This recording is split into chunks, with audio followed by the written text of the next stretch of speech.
सवाल नंबर 2 है बहन का। सत्साई पवन भाई, 17 फरवरी को बौद्ध दिवस और जून के महीने में कबीर प्रगट दिवस को लेकर भगत समाज के मन में कुछ शंकाएं हैं। आप जी परमेश्वर के ज्ञान आधार व सत्संगों में किए गए संकेत आधार से भगत समाज को यह बताएं कि यदि सतगुरु रामपाल जी महाराज जी स्वयं कबीर परमात्मा हैं और 8 सितंबर 1951 के दिन प्रकट हुए हैं, तो वे बार बार सत्संगों में ये क्यों कहते हैं कि मैं तो परमात्मा कबीर जी का भेजा हुआ एक संत हूं और आप पुण्यात्माओं को जगाने के लिए आया हूं। पवन भाई, गुरुदेव की इस लीला को समझाने का प्रयास कीजिए। भगत समाज की शंकाओं के आधार से जो बहन ने सवाल किया है उसको मैं दोबारा से रिपीट कर देता हूं। बहन का कहने का मतलब यह है कि पवन भाई, हमने जो पोस्टर पंपलेट जो बनाए हैं 17 फरवरी बौद्ध दिवस को लेके, कि भाई हमने 17 फरवरी को बौद्ध दिवस नहीं मनाना है, क्योंकि हमारे गुरुजी जो स्वयं कबीर परमात्मा है और स्वयं कबीर परमात्मा को ऐसा कौन इस 21 ब्रह्मांड का प्राणी है जो उनको बोध करा दे, जो उनको ज्ञान करा दे। इसलिए गुरुदेव 8 सितंबर 1951 से धरती पे प्रकट हैं। जो दुनिया को ज्ञान कराते हैं वो जगत गुरु है, उनको कोई दूसरा ज्ञान नहीं करवा सकता। तो भगत समाज की शंका यह है कि भाई एक बात बताइए कि जो सत्सेवक भाई हैं ये कहते हैं कि गुरुजी 8 सितंबर 1951 में धरती पे प्रकट हो गए थे और वो स्वयं कबीर परमात्मा है। तो फिर गुरुजी सत्संगों में ये क्यों कहते हैं कि भाई मैं तो कबीर परमात्मा का भेजा हुआ संत हूं, मुझे तो कबीर परमात्मा ने आप पुण्यात्माओं को समझाने के लिए, आपको भक्ति विधि बताने के लिए धरती पे भेजा है, मैं तो उस कबीर परमात्मा का भेजा हुआ संत हूं। तो ये क्या लीला है परमात्मा की। देखो पुण्यात्माओं, परमेश्वर की वाणी है कि शब्द सैन सतगुरु की पहचाने, पाया अटल सुहाग रे। यानी सतगुरु अपने सत्संगों में जो संकेत करते हैं, जो इशारे करते हैं, अब हमने उनको समझना पड़ेगा।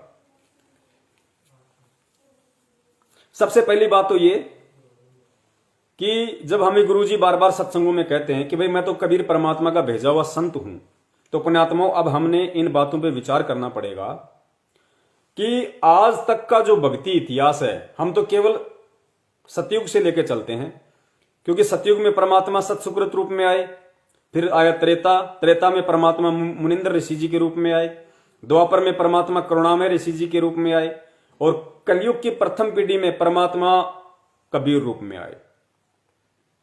और आज गुरु जी कह रहे हैं कि मैं तो कबीर परमात्मा का भेजा हुआ संत हूं। तो पुण्यात्माओं, अब यही हमने विचार करना पड़ेगा, अब यहीं से हमने सोचना पड़ेगा, परमेश्वर के सत्संगों को हमने गहराई से समझना पड़ेगा गुरु जी के अनुसार। क्योंकि परमेश्वर तो अपने आप को छुपाते हैं, परमेश्वर अपने आप को छुपाएंगे, और गुरु जी एक संत की भूमिका में हैं, गुरु जी एक भगत की भूमिका में भी हैं। तो गुरु जी स्पष्ट रूप से ये कभी नहीं कहेंगे, जब तक वे इस पृथ्वी पे हैं, वे स्पष्ट रूप से कभी नहीं कहेंगे कि मैं कबीर परमात्मा हूं। वो अपने आप को कबीर परमात्मा का दास ही बताएंगे, अपने आप को एक भेजा हुआ संत ही बताएंगे। सेम टू सेम वही लीला चल रही है जो लीला 650 साल पहले चल रही थी। 650 साल पहले स्वयं कबीर परमेश्वर आए, हम सब मानते हैं, लेकिन उस समय क्या उन्होंने कहा कि मैं कबीर परमात्मा हूं? धर्मदास जी को परमात्मा ने कभी कहा कि मैं कबीर परमात्मा हूं? उन्होंने यही कहा कि भाई मैं कबीर परमात्मा का मैं तो उस सत्य पुरुष का, उस अविनाशी परमात्मा का भेजा हुआ संत हूं धर्मदास, और तुम पुण्यात्माओं को जगाने के लिए आया हूं। क्या कहा मालिक ने कि आजा बंदे शरण राम की, फिर पाछे पछतावेगा। अब खुद कबीर साहब कह रहे हैं कि आजा बंदे शरण राम की। खुद वो परमात्मा एक दास की भूमिका में, एक संत की भूमिका में अपनी ही शरण में आने के लिए कह रहा है। अगर परमात्मा सीधा कह दे कि धर्मदास मैं कबीर परमात्मा हूं, धर्मदास जी कभी जिंदगी में स्वीकार नहीं करे, उनका ज्ञान ही स्वीकार नहीं करता। क्योंकि इन नकली संतों ने, ऋषियों ने, महर्षियों ने हमें भक्ति का ऐसा उल्टा पाठ पढ़ा रखा है कि परमात्मा निराकार है, परमात्मा का कोई शरीर नहीं होता, परमात्मा दिखाई नहीं देता। अगर फिर कबीर परमात्मा ये कह देते कि धर्मदास मैं हूं कबीर परमात्मा जो तेरे सामने खड़ा हूं, धर्मदास कभी यकीन नहीं करते। इसलिए परमात्मा ने उस समय भी अपने आप को संत ही कहा, परमात्मा का पैगंबर कहा, और आज भी परमात्मा वही रोल कर रहे हैं, वही भूमिका कर रहे हैं। आज परमात्मा यही कहेंगे कि भाई मैं तो उस परमात्मा का भेजा हुआ संत हूं। लेकिन समझना हमने पड़ेगा, क्योंकि परमेश्वर ने हमें बिचली पीढ़ी में पैदा किया है, ऊपर से अक्षर ज्ञान दे दिया, शास्त्रों का सार निकाल के दे दिया। अब उनकी पहचान हमने स्वयं करनी पड़ेगी। गुरुजी कहते हैं कि मैं कबीर परमात्मा का भेजा हुआ संत हूं। तो पुण्यात्माओं विचार करो, सतयुग से लेके कलयुग तक का भक्ति इतिहास, 4 युगों का भक्ति इतिहास बता दीजिए। सतयुग से लेके कलयुग में परमात्मा ने अपने किस संत को भेजा अपनी पुण्यात्माओं को जगाने के लिए? एक भी संत का नाम बता दो, कोई एक भी संत का नाम जिसको कबीर परमात्मा ने धरती पे भेजा हो। किसी भी युग का, किसी भी समय का कोई भी एक ऐसा प्रमाण दे दो कि कबीर परमात्मा ने जीवों को समझाने के लिए, जीवों को भक्ति की जानकारी देने के लिए, जीवों को सार नाम सार शब्द देकर सतलोक वापस पहुंचाने के लिए अपने किसी संत को सतलोक से भेजा हो। एक भी संत का नाम बता दो, आप नहीं बता पाओगे। जब भी परमात्मा आते हैं स्वयं ही आते हैं। जिस भी संत के रूप में आते हैं वो स्वयं ही आते हैं। सतयुग में परमात्मा संत रूप में आए, क्या नाम धराया? सतसुकृत। कौन थे सतसुकृत? आज गुरुजी बता रहे हैं स्वयं कबीर परमात्मा थे। द्वापर में परमात्मा मुनिंद्र ऋषि के रूप में आए, मुनिंद्र ऋषि के रूप में आए। कौन थे मुनिंद्र जी? स्वयं कबीर परमात्मा थे। उसमें त्रेता में। द्वापर में परमात्मा करुणामय ऋषि के रूप में आए। कौन थे करुणामय जी? आज गुरुजी बता रहे हैं स्वयं कबीर परमात्मा थे। 650 साल पहले वही परमात्मा कबीर रूप में आया। कौन थे कबीर जी? स्वयं वो परमात्मा थे। 250 साल पहले गरीबदास जी महाराज जी के रूप में आए। कौन थे गरीबदास जी महाराज? स्वयं कबीर परमात्मा ही थे। कैसे डबल रोल कर रहे थे? जैसे काशी के भंडारे में परमात्मा ने दूसरा रूप बनाया केशव बंजारे का। केशव बंजारा अनजान बन के सवाल कर रहा है, वही परमात्मा का रूप सवाल कर रहा है अनजान बन के, और दूसरे रूप में वो कबीर परमात्मा विद्वान बन के उनका जवाब दे रहा है। ये होती है डबल भूमिका, डबल रोल परमात्मा का। तो 250 साल पहले जिनको हम मानते हैं कि भाई गरीबदास जी महाराज जी कबीर परमात्मा का भेजा हुआ संत था, उनका अवतार था, पुण्यात्माओं ये बहुत बड़ी गलतफहमी है। इसका वैसे तो जिक्र हो चुका है, फिर भी थोड़ा सा आपको बता देते हैं कि गरीबदास जी महाराज जी कौन थे। खुद गुरु जी के मुख से ही सुन लो, और उसके बाद में आप निर्णय कर लेना कि संत रामपाल जी महाराज उस कबीर परमात्मा का भेजा हुआ कोई संत है या खुद वो कबीर परमेश्वर है। ऐसा नहीं हो सकता, हमने कदे सुना को नहीं। ये कोई बात हुई? कबीर तो काल हुआ, 600 वर्ष पूर्व हुए। अगर ऐसा विचार हम करेंगे, उस समय ये विचार करें कि भगवान कृष्ण कब हुए, भगवान राम कब हुए? एक त्रेता में, एक द्वापर में। उससे पहले कौन था फिर? यदि हम सोचें कबीर साहब तो कल हुए हैं 600 वर्ष पूर्व कलयुग में, तो पहले राम और कृष्ण सतयुग में कहाँ थे? फिर तो थे को नहीं, अर्थात वो भी भगवान को ना। वो भी हैं, ये भी हैं। वो भगवान 3 लोक के हैं और ये भगवान सतलोक के, अनंत कोटि ब्रह्मांड के मालिक से कहते हैं। अब सुनना ध्यान से, आगे ध्यान से सुनना पुण्यात्मा हो। कहते हैं कबीर साहब 4 युगों में आए। 4 युगों में। सतयुग में सतसुकृत नाम था, और भाई त्रेता में मुनिंद्र नाम से, द्वापर में करुणा में नाम से, और कलयुग में कबीर नाम से। ये 4 नाम तो इनके मुख्य चलेंगे। अन्य अवतार भी होंगे इनके। जैसे दूसरा अवतार कलयुग में गरीबदास जी आए, वही कबीर, वही परमात्मा। दूसरा अवतार कलयुग में कौन आए? गरीबदास जी महाराज जी। अब गरीबदास जी महाराज जी कौन थे? फिर गुरु जी बता रहे कि वही पूर्ण परमात्मा कबीर साहब थे। ध्यान से सुनना।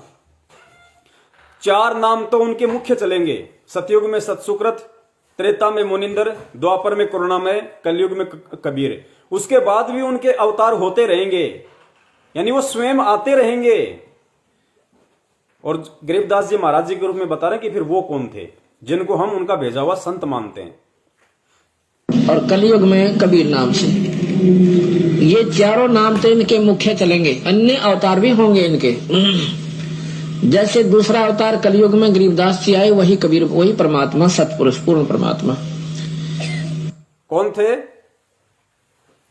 कलयुग में गरीबदास जी महाराज जी आए, वो कौन थे? ध्यान से सुनना। गेट बंद कर दे दीपक, ध्यान से सुनना। तो इनके मुख्य चलेंगे, अन्य अवतार भी होंगे इनके।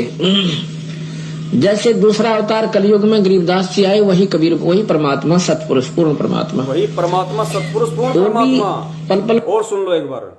गरीबदास जी आए, वही कबीर, वही परमात्मा, सतपुरुष, पूर्ण परमात्मा। और भी पल पल में आते रहते हैं, कभी प्रगट, कहीं किसी रूप में आते हैं, कभी किसी रूप में आते हैं।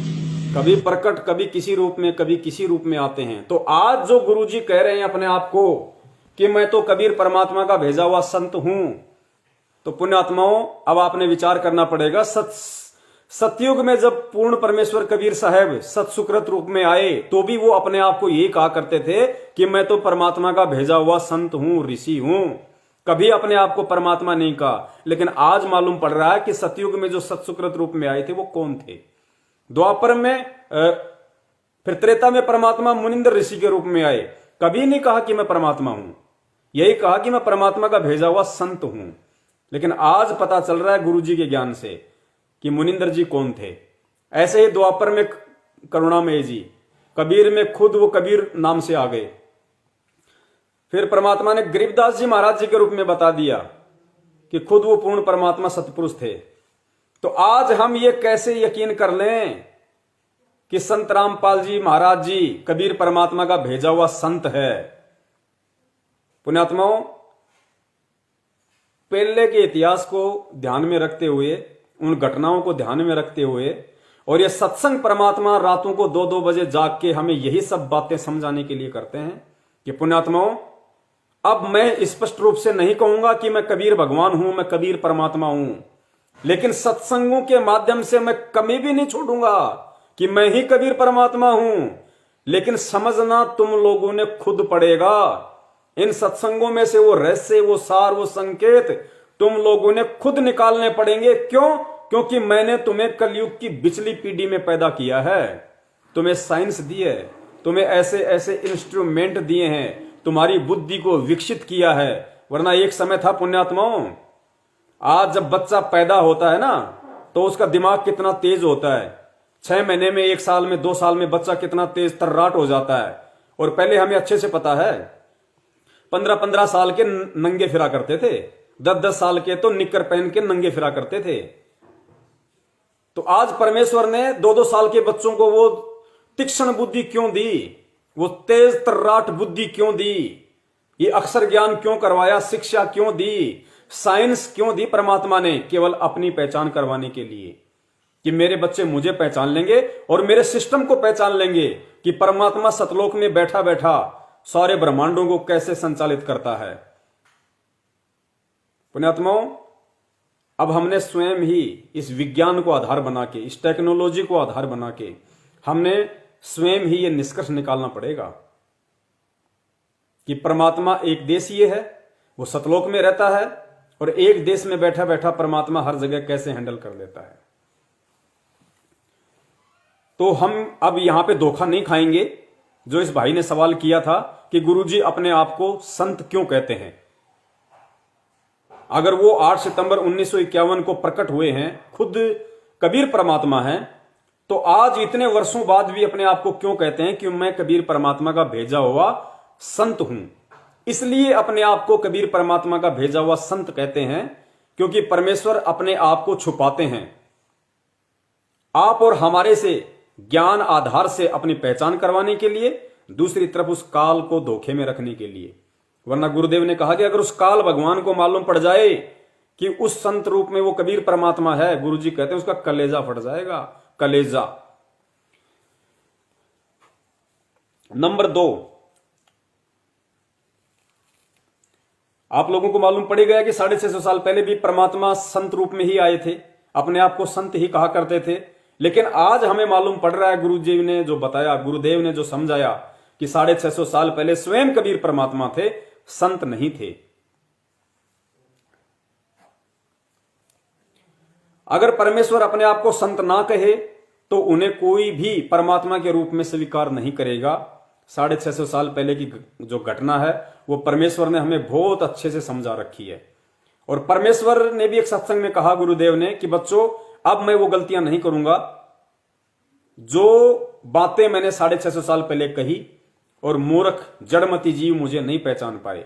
अब मैं उन चीजों को रिपीट नहीं करूंगा। अब तुम लोगों ने स्वयं ही समझना पड़ेगा। 4 नंबर, अपने आप को संत कहने का मुख्य रीजन यह है कि परमात्मा अब इतना ज्ञान देके, कलयुग की पिछली पीढ़ी में पैदा करके, ऊपर से अक्षर ज्ञान देके, शास्त्रों का निष्कर्ष निकाल दिया, उसके बाद भी अगर गुरुजी ये कहें कि मैं ही कबीर परमात्मा हूं, भाई मैं भगवान हूं, तो पुण्यात्माओं फिर परमात्मा ने क्यों पिछली पीढ़ी में पैदा किया, क्यों शिक्षा दी, क्यों शास्त्रों को पढ़ाया, क्यों रात के 2-2 बजे तक परमात्मा ने सत्संग किए, क्यों पहले का भक्ति इतिहास हमें पूरा घोट के पिला दिया। अब आज आप और हमने स्वयं ही ये पहचान करनी पड़ेगी, स्वयं ही हमने ये निष्कर्ष निकालना पड़ेगा कि मेरे सतगुरु के रूप में धरती पे कौन प्रकट है। और परमात्मा कभी 20-30 साल बाद में जाके परमात्मा नहीं बनता। अगर परमात्मा है तो परमात्मा शुरू से ही परमात्मा होता है। इसलिए परमेश्वर अपने आप को संत कहते हैं कि मेरे बच्चे, मेरे द्वारा जो अनमोल तत्व ज्ञान इनको दे दिया गया है, जो अक्षर ज्ञान इनको मैंने करवाया है, जो शास्त्रों का सार मैंने इनको पिला दिया है, अब मेरे बच्चे इन सभी चीजों का सार जो इन्होंने ग्रहण किया है, इस आधार से अब ये स्वयं ही ये निष्कर्ष निकालें कि हां, मेरे गुरु के रूप में धरती पे कौन प्रकट है। और अगर मेरे गुरु के रूप में धरती पे कबीर परमात्मा प्रकट है तो 17 फरवरी को मैं किसका बोध दिवस मनाऊं? 17 फरवरी को उस कबीर परमात्मा का बोध दिवस मनाऊं। क्या कबीर परमात्मा को किसी ने बोध करवाया? क्या कबीर परमात्मा को किसी ने सतलोक की जानकारी करवाई? जो दुनिया को जानकारी देने के लिए यहां आता है, जो जगत गुरु है, क्या उसका बोध दिवस मनाना उचित होगा? क्या इतना ज्ञान लेने के बाद भी हम गुरुजी को लज्जित नहीं करने वाले कि गुरुदेव देखो हमने क्या समझा, आपने रातों को जाग जाग किए 27 साल तक जो अनमोल तत्व ज्ञान हम गधों को दिया, आज भी हम आपको रामपाली मान रहे हैं। देखो हम आपका बोध दिवस मना रहे हैं 17 तारीख को, कि आपको तो 17 फरवरी 1988 से पहले कह भी नहीं पता था अध्यात्म का। आपको तो स्वामी रामदेवानंद जी महाराज जी ने पाठ पढ़ाया अध्यात्म का, इसलिए हम आपका बोध दिवस मना रहे हैं, क्योंकि उससे पहले आपको ज्ञान नहीं था। तो पुण्यात्माओं, 17 फरवरी को ये बोध दिवस मना के हम क्या साबित करना चाहते हैं? अपनी मूर्खता, अज्ञानता, नीचता, घटियापन। और गुरुजी वो परमात्मा वहां जेल में बैठा बैठा क्या देखेगा 17 तारीख को? कितने मूर्खों पे हंसेगा और कितने अपने बच्चों पे परमात्मा प्रसन्न होगा कि कितने बच्चे मुझे समझ रहे हैं, मुझे पहचान पा रहे हैं। पुण्यात्माओं, जब परमात्मा बरवाला कांड के समय पुलिस वालों के साथ में जा रहे थे तो किसी ने परमात्मा से सवाल किया था। तो परमेश्वर ने कहा था कि बेटा मैं हिसार की छोटी जेल में बैठ के और तुम इस काल भगवान की 21 ब्रह्मांड रूपी इस बड़ी जेल में जो तुम कैद हो ना, मैं वहां बैठ के छोटी जेल में, और तुम जो इस बड़ी जेल में जो तुम कैद हो 21 ब्रह्मांड रूपी बड़ी जेल में, मैं तुम्हारी रहनी करनी को देखूंगा, मैं तुम्हारे आचार विचार को देखूंगा कि मेरे शरीर छोड़ने के बाद में तुम मेरे इस मार्ग को कैसे चलाओगे, मेरे इस भक्ति मार्ग को सही प्रकार से चला पाओगे या नहीं चला पाओगे। ये रिहर्सल, ये तुम्हारा अभ्यास मैं हिसार की छोटी जेल में बैठ के देखूंगा। आज परमात्मा वो रिहर्सल कर रहा है। हम मूर्खों को परमेश्वर ने जो अनमोल ज्ञान दिया, उस ज्ञान की परमात्मा वहां बैठ के परीक्षा ले रहा है, परख कर रहा है। उस अविनाशी परमेश्वर को दुनिया की कोई दीवार बांध के नहीं रोक सकती। जिसने राजा अब्राहम सुल्तान की कैद से और 360 साधु संतों को जो बेचारे चक्की पीस रहे थे, उनको चुटकी बजाते ही आंख बंद करो, सबने आंख बंद की, जेल में थे। आंख खोलो, आंख खोला तो सब जंगल में थे बाहर। जो परमात्मा जिसका नाम बंदी छोड़ है, जो बंधनों से छुटकारा दिलवाता है, सांसारिक बंधनों से भी, और जो जन्म मरण का बंधन है उससे जो छुटकारा दिलवा सकता है, उस परमात्मा को हिसार की जेल कैसे बंधक बना के रख लेगी। पुण्यात्माओं, हमने धोखा नहीं खाना। ये काल हर प्रकार से हमारे को धोखे में रखेगा, हर प्रकार से गुरु जी के प्रति हमारे मन को ढीला करेगा, हमारे को कमजोर करने की कोशिश करेगा कि देख तेरा गुरु जेल में बैठा है, काहे का परमात्मा, काहे का संत, काहे का तत्वदर्शी। मतलब कुछ न कुछ भी ये करेगा। इस समय भगत की आस्था को तोड़ेगा, भगत के विश्वास को तोड़ेगा, और यही सबसे बड़ा काल का दाव है। और यही परमात्मा देख रहा है कि मैंने भी तो ठोक के ज्ञान दिया है। काल अगर अटपट करके जीव को भ्रमित करने की कोशिश करेगा तो मैंने ज्ञान देने में कौन सी कमी छोड़ दी। मेरे बच्चों को सन 1994 से 2014 तक देखता हूं, काल की अटपट का उसके ऊपर ज्यादा असर होता है या मेरे सनमोल मूल ज्ञान का उसके ऊपर ज्यादा असर होता है। तो पुण्यात्माओं, ये भयंकर ये परीक्षा का दौर है। और इस समय हम ना तो 17 फरवरी को उस अविनाशी कबीर परमात्मा का, उस जगत गुरु का बोध दिवस मना के अपनी मूर्खता का गुरु के सामने सबूत पेश करें, और ना ही जून के महीने में हम उसी कबीर परमात्मा का जो आज हमारे गुरु के रूप में प्रकट है, आज संत रामपाल जी महाराज जी के रूप में प्रकट है, 650 साल पहले दाढ़ी मूछ वाले रूप में प्रकट था, हम 650 साल पहले वाली फोटो का कबीर प्रगट दिवस मना के अपनी मूर्खता का प्रमाण ना दें। क्योंकि जब वही कबीर परमात्मा आज संत रामपाल जी महाराज जी के रूप में 8 सितंबर से धरती पे प्रकट है, तो हम 8 सितंबर को उनका प्रकट दिवस मनाएंगे। 8 सितंबर को, ना कि जून के महीने में उनके 650 साल पहले वाले स्वरूप का। वो स्वरूप आज हमारे किसी काम का नहीं है। कबीर परमेश्वर का जो स्वरूप हम 650 साल पहले वाला देखते हैं, जो फोटो उनकी हम देखते हैं, जब आपको वर्तमान में इतना ज्ञान हो जाएगा, उस लेवल का आपको आध्यात्मिक ज्ञान हो जाएगा, तो पुण्यात्माओं 650 साल पहले वाली फोटो आप अपने घर में भी नहीं रखोगे। दास अपने घर में 650 साल पहले वाला परमात्मा का स्वरूप नहीं रखता। वो दाढ़ी मूछ वाली फोटो मैं अपने घर में नहीं रखता। मेरे लिए उस फोटो का कोई औचित्य नहीं, कोई महत्व नहीं। अगर उस फोटो का मेरे लिए कोई महत्व था तो 650 साल पहले था। अगर मैं चाहता तो उस समय जिस स्वरूप में परमात्मा आए थे 650 साल पहले दाढ़ी मूछ वाले में, अगर मैं चाहता और उस समय यदि मैं उनको परमात्मा मानता और परमात्मा मान के अगर मैं मर्यादा में रह के भक्ति करता, तो वो स्वरूप उस समय मुझे सतलोक पहुंचा सकता था। लेकिन आज उस स्वरूप का झूठा महिमा मंडन करके, उस स्वरूप के आगे धूप बत्ती अगरबत्ती करके, घंटी बजा के, उस स्वरूप का प्रगट दिवस मना के मैं लाख जन्म भी सतलोक की प्राप्ति नहीं कर सकता। और उल्टा आज वर्तमान में वही कबीर परमात्मा जिस संत रामपाल जी महाराज जी के रूप में प्रकट है, अगर मैं वो सारी नादानियां करूंगा तो वर्तमान में परमात्मा जिस स्वरूप में प्रकट है, मैं उनको उल्टा और नाराज कर दूंगा।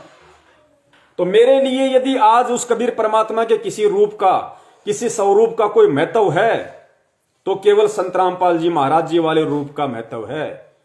क्योंकि आज वे मुझे सत्संग सुना सकते हैं, आज वे मुझे आशीर्वाद दे सकते हैं, आज वे मेरी प्रार्थना सुन सकते हैं, आज वे मेरे प्रारब्ध के जो बुरे संस्कार हैं उनका सत्यानाश कर सकते हैं, आज वो मुझे नामदान दे सकते हैं, आज वो मुझे मोक्ष मार्ग की विधि बता सकते हैं, आज वो मुझे प्यार दे सकते हैं, आज मैं उनकी चरण सेवा कर सकता हूं, आज मैं उनसे हर प्रकार का आध्यात्मिक लाभ प्राप्त कर सकता हूं। क्या 650 साल पहले वाली कबीर परमात्मा की फोटो, वो दाढ़ी मूछ वाली, क्या आज मुझे सत्संग सुना सकती है?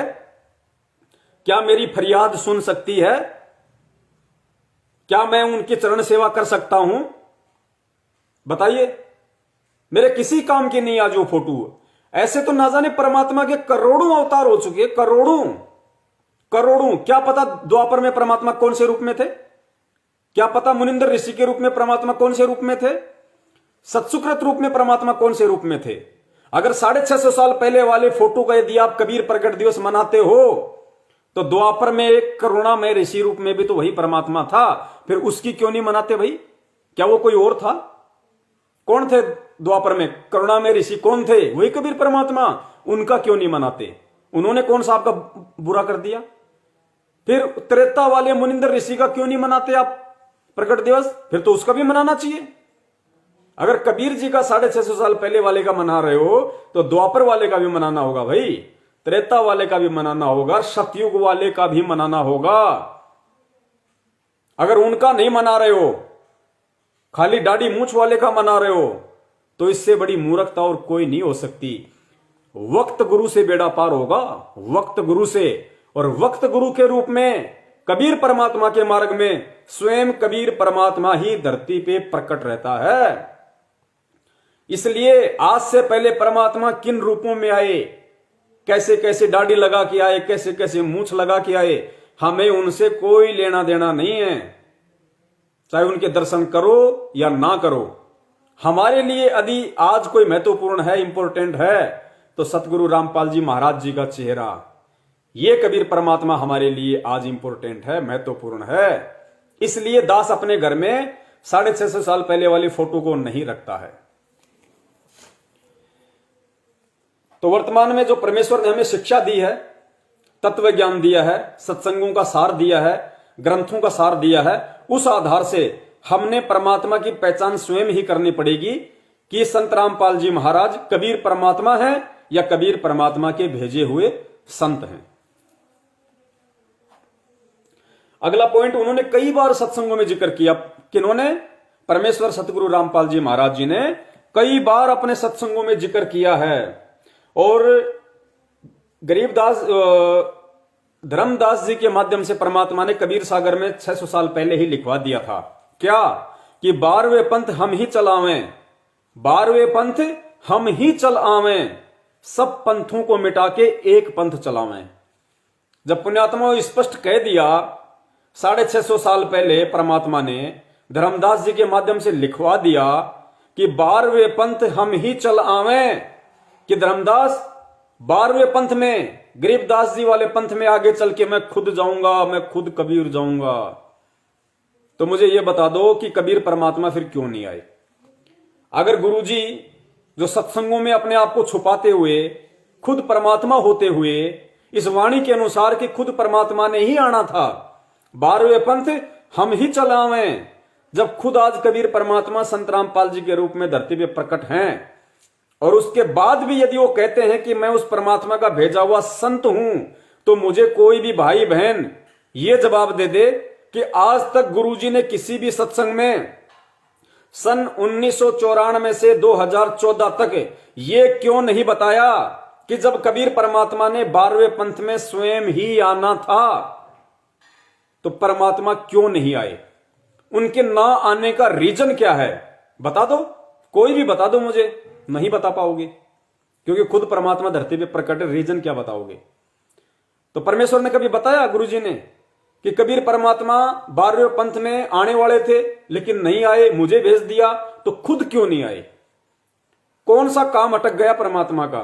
कौन सी ऐसी इमरजेंसी हो गई उस भगवान को भी जो भगवान नहीं आया और अपने संत को भेज दिया? जबकि वाणी क्या कहती है कि साध वचन पलटे नहीं, चाहे पलट जाए ब्रह्मांड।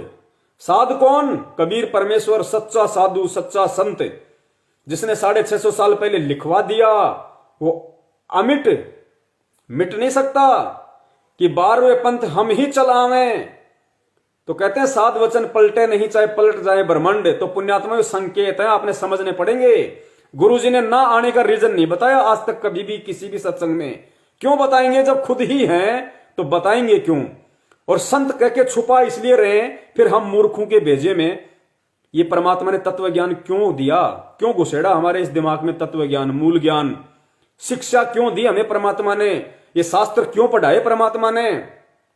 उस संत रूप में परमात्मा को पहचानने के लिए, संत रूप में परमात्मा को पहचानने के लिए कि मेरे गुरु के रूप में धरती पे कबीर परमात्मा प्रकट है। सुनिए, आज आप बुद्धिमान हो, शिक्षित हो, बहन बेटी भाई बुजुर्ग सभी शिक्षित हैं और आप खूब समझते हुए से पहले क्या बोल रहे हैं परमात्मा? वो वाणी बोलने से पहले कि आप आज सभी शिक्षित हो, भाई बंधु सब बुद्धिमान हो, सब पहचानते हैं, सब जानते हैं। फिर गुरु ने आगे वो वाणी कही है कि 12वें पंथ हम ही चलावें।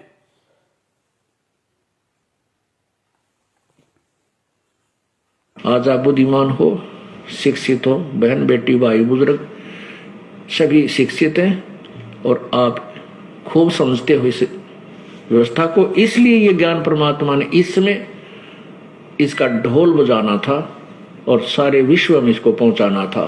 ये पहले ही निर्धारित था। परमात्मा ने आना था। जैसे आपने कब कबीर सागर में पढ़ा कि बर में पंथ में हम ही चलावें, हम ही चल आवे, चल कर आएंगे। हम ही चलावे को परमात्मा ने जोर दे के बोला है दूसरी बार। ये संकेत है, यही गूढ़ ज्ञान है, यही इशारे हैं जिनको हमने पकड़ना पड़ेगा। 12वें पंथ में हम ही चलावें, फिर दोबारा क्या बोला, 12वें पंथ हम ही चल आवें। ध्यान से सुनना पुण्यात्माओं, साध वचन पलटे नहीं, चाहे पलट जाए ब्रह्मांड। परमात्मा ने आना था।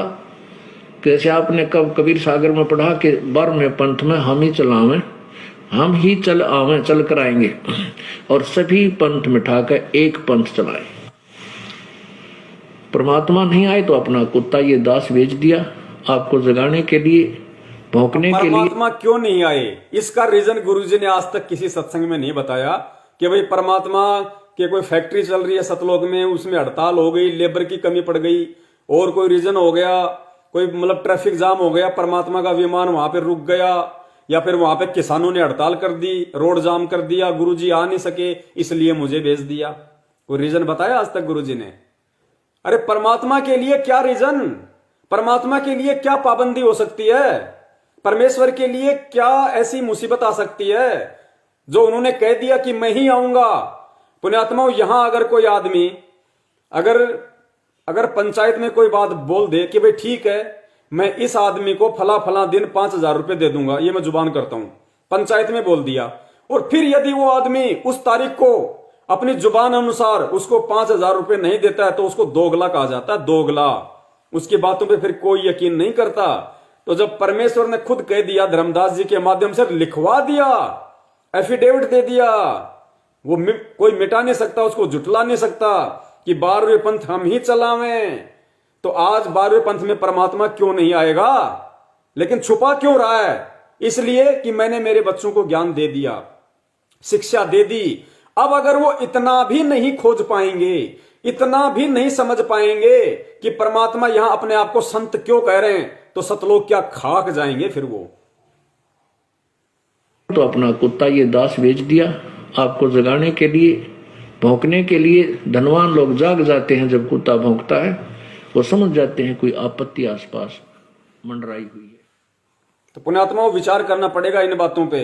यही सत्संगों का सार है। इसीलिए परमात्मा ने साध संगति का ये प्रोग्राम रखवाया है, और ताकि हम उस परमपिता परमेश्वर को पहचाने, क्योंकि ये बहुत ही प्राइम टाइम है। अगर आज भी हम धोखा खा गए तो ऐसा समय चारों युगों में फिर नहीं आता कभी भी। तीसरी बात, परमात्मा अपने आप को संत क्यों कहते हैं? देखो पुण्यात्माओं, एक संत के ऊपर सवाल था किसी भाई का कि जब आप कहते हो कि गुरुजी 8 सितंबर 1951 से धरती पे प्रकट हैं, फिर आज गुरुजी क्यों कह रहे हैं कि मैं तो कबीर जी का भेजा हुआ संत हूं? तो ये दोगलापन कैसे? ये दोगलापन नहीं, इस दोगलेपन को एकलापन सिद्ध करने के लिए आपको कितने पॉइंट दिए गए? ये 1 2 3 4 5 6, ये 7वां पॉइंट होगा अब आगे, कि परमात्मा अपने आप को छुपा के संत क्यों कहते हैं, और संत से हमने भगवान को खोजना पड़ेगा। अब गुरुजी ने स्पष्ट आगे बोल दिया कि अगर वो परमात्मा ये कहे कि मैं ही कबीर परमात्मा हूं, मैं ही भगवान हूं, तो यहां पे कोई भी व्यक्ति यकीन नहीं करेगा। अब इतना खुल के बोल दिया गुरुजी ने, अब और क्या बोलेंगे? अब भी अगर हम नहीं समझेंगे, या अगर हम उस संत को परमात्मा के रूप में नहीं देखेंगे, फिर भाई धिक्कार है पिछली पीढ़ी में आप और हमारा जन्म लेने का, ऊपर से ये तत्व ज्ञान लेने का, और ये शास्त्रों का जो सार है जो दे दिया परमात्मा ने, चारों वेदों का, गीता जी का, कुरान पुराण का, फिर धिक्कार है परमात्मा के सत्संग सुनने पर। ये सत्संग में स्पष्ट कर दिया परमेश्वर ने कि वो अपने आप को संत क्यों कहते हैं, संत बन के परमात्मा क्यों आते हैं, उसके पीछे का लॉजिक क्या है। सुनिए उन्हीं के मुख कमल से। परमात्मा बंदी छोड़ कबीर परमेश्वर अपनी प्यारी आत्माओं को सतर्क करते हैं। आप ही वो संत बनते हैं, आप ही भक्त। जो भाई ये कह रहे थे कि आज गुरुजी अपने आप को संत क्यों कहते हैं कबीर परमात्मा का, अब गुरुजी क्या कहते हैं कि वो कबीर परमात्मा बंदी छोड़ आप ही एक संत बनते हैं, आप ही एक भगत बनते हैं, आप ही एक परम संत बनते हैं, आप ही सतगुरु बनते हैं। तो जब आप ही संत बनते हैं तो आज उस संत रूप में कौन है? जो गुरुजी कहते हैं कि मैं तो उस कबीर परमात्मा का भेजा हुआ संत हूं, उसका दास हूं, फिर उस संत रूप में आज कौन है? ध्यान से सुनना। आत्माओं को सतर्क करते हैं, आप ही वो संत बनते हैं, आप ही भक्त की भूमिका करते हैं, आप ही एक दास बनते हैं, स्वयं ही वो परमात्मा है और स्वयं ही तत्वदर्शी संत की भूमिका वो करते हैं।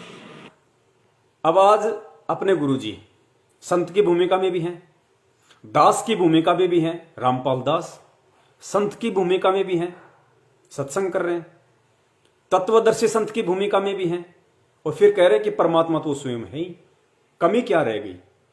फिर ये कह दिया कि वो अपने आप को संत क्यों कहते हैं? अगर बार बार भगवान कहें तो क्या होगा? सुनिए। बंदी छोड़ कबीर परमेश्वर अपनी प्यारी आत्माओं को सतर्क करते हैं, आप ही वो संत बनते हैं, आप ही भक्त की भूमिका करते हैं, आप ही एक दास बनते हैं, स्वयं ही वो परमात्मा है और स्वयं ही तत्वदर्शी संत की भूमिका वो करते हैं। अब यहां परमात्मा कहते हैं आजा बंदे सन राम की।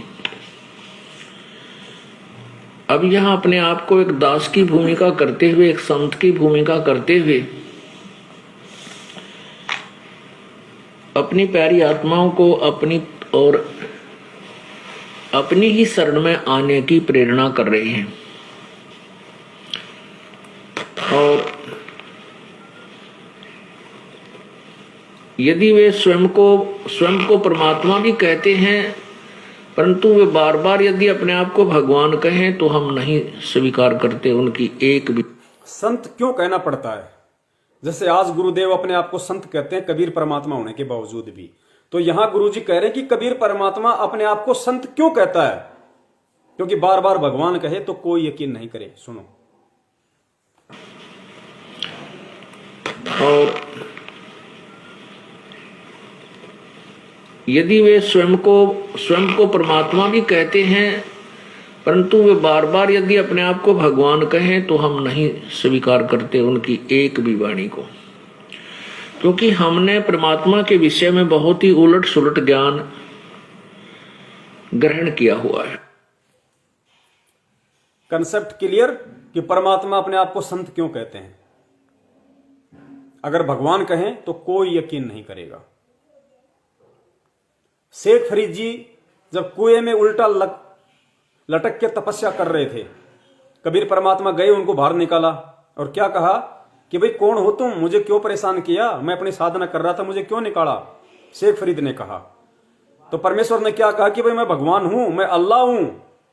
तो शेख फरीद जी ने क्या कहा, ए भाई मजाक मत करो, परमात्मा तो बेचून है, परमात्मा तो निराकार है और तुम अपने आप को परमात्मा कहते हो। पुण्यात्मा, इसलिए परमात्मा अपने आप को छुपाते हैं, संत कहते हैं, भगत की भूमिका करते हैं, दास की भूमिका करते हैं। और जो उनकी हंस आत्माएं होंगी, जिनको वास्तव में इस जन्म में सतलोक जाना है, ये उनका अंतिम जन्म है, वो पुण्यात्माएं उस संत में से सत साहिब को खोज लेंगी, संत में से सत साहिब को निकाल लेंगी। कहे कबीर सोए जन मेरा, जो नीर खीर का करे निबेरा। परमेश्वर ने हमें क्या कहा? हंस आत्मा। हंस कौन होता है? दूध और पानी दोनों को एक ही पात्र में मिला दो, जो हंस होता है उसको परमेश्वर ने कैसा गुण दिया है, विश्व के और किसी पक्षी में नहीं है। वो एक ही पात्र में आधा किलो दूध आधा किलो पानी मिला दो, अच्छी तरीके से मिक्स कर दो, जो हंस होता है वो उसमें अपनी चोंच डुबो के दूध पी लेगा, पानी पानी छोड़ देगा, उसको हंस कहते हैं। तो वर्तमान में जिस पुण्यात्मा को यह तत्व ज्ञान समझ में आ गया, जिस पुण्यात्मा के ऊपर सतगुरु की मेहर है, वो पुण्यात्मा संत और सत साहिब दोनों को मिक्स कर दो अच्छे से, जो गुरुजी ने खूब मिक्स कर रखा है। वो संत को छोड़ देगी, सत साहिब को निकाल देगी, उसमें से ग्रहण कर लेगी कि हां संत रूप में साक्षात कबीर परमेश्वर हैं। वही व्यक्ति सतलोक जाने का अधिकारी है। बाकी जन्मदिन मनाते रहो, बौद्ध दिवस मनाते रहो, कबीर प्रगट दिवस मनाते रहो, अपनी मूर्खता, अज्ञानता, छोटी सोच का बार बार परमात्मा को प्रमाण देके दुखी करते रहो। तो इसलिए परमात्मा अपने आप को छुपाते हैं कि मैं तो परमात्मा का भेजा हुआ संत हूं। उम्मीद करता हूं उन भगत भाइयों के समझ में आ गया होगा।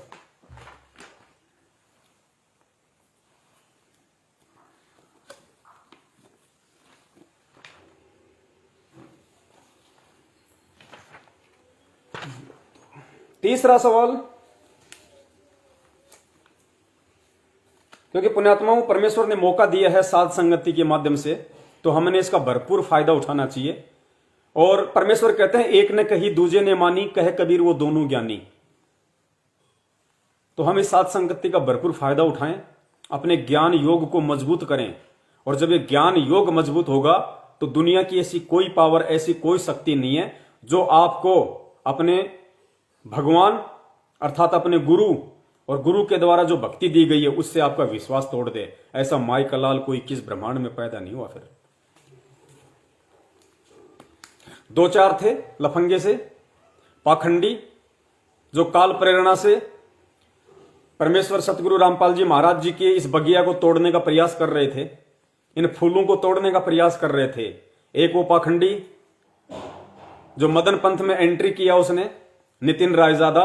आज हाल क्या उसका आप लोगों को शायद नहीं पता होगा, बता देता हूं। 20-25 दिन पहले की घटना है, क्योंकि उसके पाखंड को उसका गुरु भी देख रहा था, बैराग्यपति। उसको भी अच्छे से मालूम था कि ये क्या चाल चल रहा है। और नितिन रायजादा ने क्या चाल चली, पहले वो राधा स्वामी पंथ में था या किसी और पंथ में था शायद, मुझे पूरा कंफर्म नहीं है। उसका मकसद था गुरु बनना किसी भी तरीके से। तो जिस पंथ में वो पहले था, शायद राधा स्वामी पंथ में ही था, काफी वर्ष तक था, उस पंथ में उसकी दाल नहीं गली। उसको पक्का हो गया कि यहां तू संत नहीं बन सकता, यहां तुझे लोटा लंगोटा नहीं मिल सकता। उसने उस पंथ को त्याग दिया। संत रामपाल जी महाराज जी के पंथ में इसलिए एंटर नहीं हुआ क्योंकि ज्ञान ही दुनिया से निराला, अजीबो गरीब। यहां कोई बाबा रामदेव जैसा सिस्टम तो है नहीं कि गुरु जी सबसे ऊपर, फिर 10 साधु नीचे, 5 साधु नीचे, बाकी संगत आगे। ऐसा सिस्टम नहीं। उसने देख लिया इस पंथ में, सोचा तेरी दाल नहीं गलेगी, आउट। फिर उसने बीरापुर उत्तर प्रदेश प्रतापगढ़ में बेचारे बैराग्यपति वाला पंथ पकड़ा। उसने सोचा बूढ़ा सा पंथ है, बूढ़ा सा गुरु है, थोड़े बहुत दिनों का है, यहां तेरी दाल गल जाएगी, यहां तुझे लोटा लंगोटा मिल जाएगा। उसने उस पंथ में एंट्री कर दी और यूट्यूब पे कुसंग करने लग गया, जीवात्माओं को भ्रमित करने लग गया। कुछ लोग झांसे में आए, बाद में रो धो के वापस भी आ गए। यही हाल है। अब क्या हो गया, जब उस वैराग्यपति को भी इस बात का मालूम पड़ गया कि भाई ये इस पंथ में कोई भक्ति करने के लिए नहीं बल्कि तेरी टिकट काटने के लिए आया है, तो वो गुरु उससे खपा होने लग गया, नाराज सा रहने लग गया।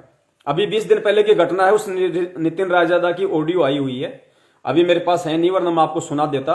वैसे ग्रुपों में खूब चल रही है, यूट्यूब पे खूब डाल रखी है लोगों ने। तो नितिन जी ने क्या किया, आश्रम में गया, कुछ उसके अपने जो भगत थे नितिन रायजादा के, जो उसने बना रखे थे गांव गांव जाके, वहां आए हुए थे। पानी की टंकियां खाली, लेटरिन बाथरूम में कोई पानी की व्यवस्था नहीं।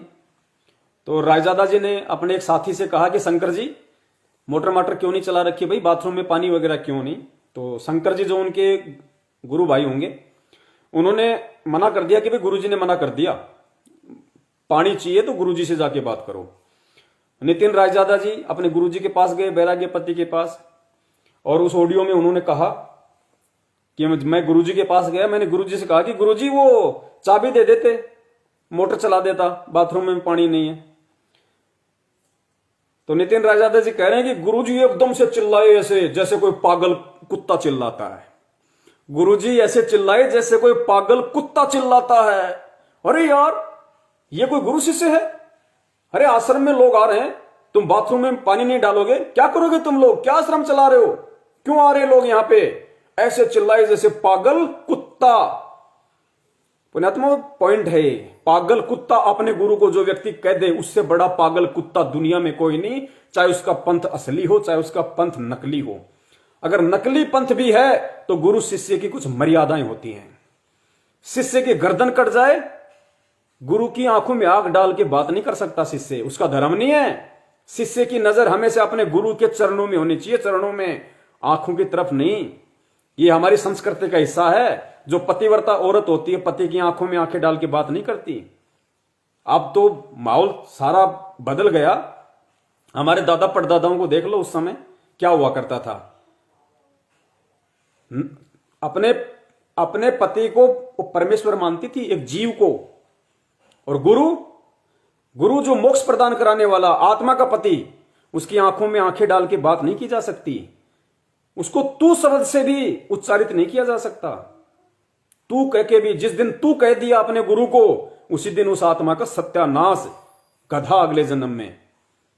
और नितिन रायजादा जी अपने गुरु वगैरह, वैराग्य के पति वगैरह है कि गुरु जी ऐसे चिल्लाई जैसे पागल कुत्ता चिल्लाता है।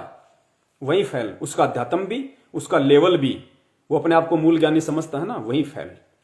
अब उसके बाद क्या हुआ, 5 दिन पहले किसी भाई ने मुझे उस आश्रम का वीडियो भेजा। उसके गुरु ने सार्वजनिक तौर पे अपना वीडियो बना रखा है कि हमारा इस नितिन रायजादा से किसी प्रकार का कोई संबंध नहीं है, और हमने इसको जो लोटा और लंगोटा दिया था वो हमने इससे वापस मांग लिया है। और नितिन रायजादा ने कहा है कि आश्रम में तो मैं नहीं आऊंगा, क्योंकि आश्रम में आए तो फिर उसकी पिटाई। उसने कहा कि मैं आपका लंगोटा कोरियर कर दूंगा। ये उसके गुरु का वीडियो फेसबुक पे, व्हाट्सएप पे, यूट्यूब पे काफी चल रहा है। तो पुण्यात्माओं, आप और हमने भूलकर भी ये गलती नहीं करनी है। गुरु बना लिया तो बना लिया, पानी पियो छान के, गुरु बनाओ जान के, और जान के गुरु बनाया है। और बना लिया तो बना लिया। पुण्यात्मा, विश्वास में वो पावर होती है, विश्वास वो शक्ति है। ना मीरा का कोई गुरु सच्चा था, ना मीरा का भगवान सच्चा था, जिस समय तक उसको कबीर परमात्मा और उसकी जानकारी नहीं हुई। श्री कृष्ण को अपना भगवान मानती थी, पत्थर की मूर्ति को, लेकिन उसको विश्वास था। कहे कबीर सुनो भाई साधो, मैं तो हूं विश्वास में। पत्थर से वो परमेश्वर को प्रकट कर दिया करती थी अपने विश्वास के बल पे। इस कहानी से क्या निष्कर्ष निकलता है, चाहे गुरु नकली हो चाहे भक्ति नकली हो, अगर भगत में अगर विश्वास पक्का है तो परमात्मा को पत्थर से प्रकट होना पड़ेगा, उसकी आस्था और आत्मबल के आधार से प्रकट होना पड़ेगा। इसीलिए इस दास ने अहंकार रहित होकर, अहंकार का तो नामो निशानी नहीं हमारे पंथ में। ये जितने भी जो नकली पंथ हैं, ये अभी थोड़े दिन पहले आपने सुना होगा, ये जितने भी दुनिया के संत और पंथ हैं, इन सबको दास ने खुला चैलेंज कर रखा है, खुला चैलेंज कर रखा है। आ जाओ एक मंच पे। मेरे गुरु ने सन 1994 से 2014 तक ज्ञान आधार से, ज्ञान चर्चा के विषय को लेके पूरी देश दुनिया के संतों को, महंतों को, शंकराचार्यों को ज्ञान चर्चा के लिए आमंत्रित कर रखा है। कोई नहीं आया। सबको पता है, सत्संग सबने सुन रखे हैं गुरुदेव के, और सबको पता है कि तुम्हारे पास तो अध्यात्म का कह खगे भी नहीं है, जाते तुम्हारी मुंडी काट देगा ज्ञान आधार से। कुछ नहीं है तुम्हारे पास, थोड़े बहुत जो तुम्हारे चेले चपाटे ये और उठ के यहां से निकल जाएंगे। कोई सामने नहीं आ रहा। सबको पता है ज्ञान धरती पे किसी के पास है तो केवल संत रामपाल जी महाराज जी के पास है। गुरु कहलाने का कोई धरती पे अधिकारी है तो केवल संत रामपाल जी महाराज है। इसलिए ये अपने आप को बड़े बड़े चारू शंकराचार्य, एक एक वेद का प्रकांड ज्ञाता समझने वाले, ये बड़े बड़े पंथ, जय जय गुरुदेव पंथ, राधा स्वामी पंथ, ये आपका निरंकारी पंथ, हंसादेश पंथ, विहंगम योग, कितने ना जाने कितने संत महंत हैं यहाँ पे। कोई सामने नहीं आ रहा गुरु के, सबको पता है। जाते ही मुंडी काटेगा ज्ञान आधार से। मुंह दिखाने लायक नहीं रहोगे, ना समाज में ना अपने अपने अपने भक्तों के सामने। अब दास विश्वास आधार से कि मुझे मेरे गुरु की पहचान हुई है, मुझे मेरे गुरु की परख हुई है उन्हीं के आशीर्वाद से। मैं तो 2 कौड़ी का जीव हूं, मैं तो पत्थर हूं, मैं कोई पहचान नहीं कर सकता। लेकिन मेरे गुरु ने मुझे अनमोल ज्ञान देके, अपने आशीर्वाद, अपनी रजा बख्श के मुझे अपनी स्वयं की पहचान करवाई। गुरु ने मुझे अपनी पहचान करवाई कि धरती पे मेरे गुरु के रूप में कबीर परमात्मा प्रकट है। दास ने इन सभी संतों को और पंथों को, कितनी बार मैंने वीडियो डाल दिए, कितनी बार मैंने ऑडियो डाल दी। अभी 8-10 दिन पहले ही 11 मिनट की ऑडियो विहंगम योग पंथ वालों के लिए डाली है। कि ज्ञान से मेरे गुरु ने तुम्हारी मुंडी काट दी है, ना तुम सामने आ रहे ना तुम्हारे गुरु सामने आ रहे। विश्वास आधार से ये दास सामने खड़ा होने को तैयार है। अगर तुम्हारा गुरु सच्चा है, तुम्हारा गुरु के पास अगर भक्ति सच्ची है और तुम्हारे गुरु का अगर मार्ग सच्चा है, तो आ जाओ, मैं अपने गुरु के विश्वास के ऊपर और तुम अपने गुरु के विश्वास के ऊपर किसी भी इंटरनेशनल टीवी चैनल पे आओ, बीच में टेबल रखो, जहर की बोतल रखो, बिल्कुल लेबोरेटरी से प्रमाणित, और वो जहर जिसका एक टपका जीभ पे रखते ही प्राण पखेरु उड़ जाएं।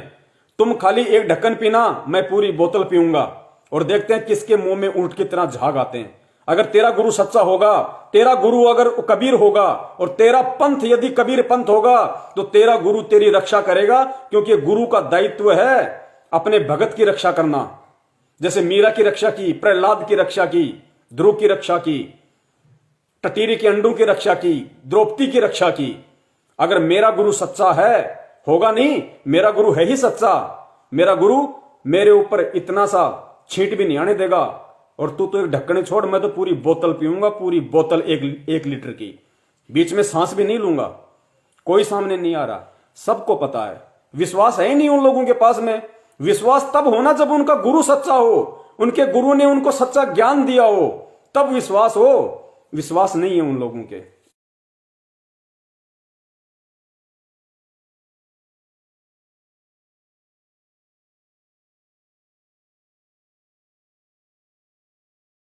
तन मन शीस ईस अपने पे, तन मन शीस ईस अपने पे, पहले में चोट चढ़ावे जब कोई राम भक्त गत पावे हो जी, जब कोई राम भक्त गत पावे हो जी। तन मन शीस ईस अपने पे, तन मन शीस ईस अपने पे, पहलम चोट चढ़ावे जब कोई राम भक्त गत पावे हो जी, जब कोई राम भक्त गत पावे हो जी। भाई सतगुरु तिलक अजप्पा माला, युक्त जटा रखवावे, सतगुरु तिलक अजप्पा माला, युक्त जटा रखवावे। जत को पीन सत का चोला, भीतर बेख बनावे जब कोई राम भगत गत पावे हो जी, जब कोई राम भगत गत पावे हो जी। भाई लोक लाज मर्याद जगत की, तरण ज्यों तोड़े बगावे, लोक लाज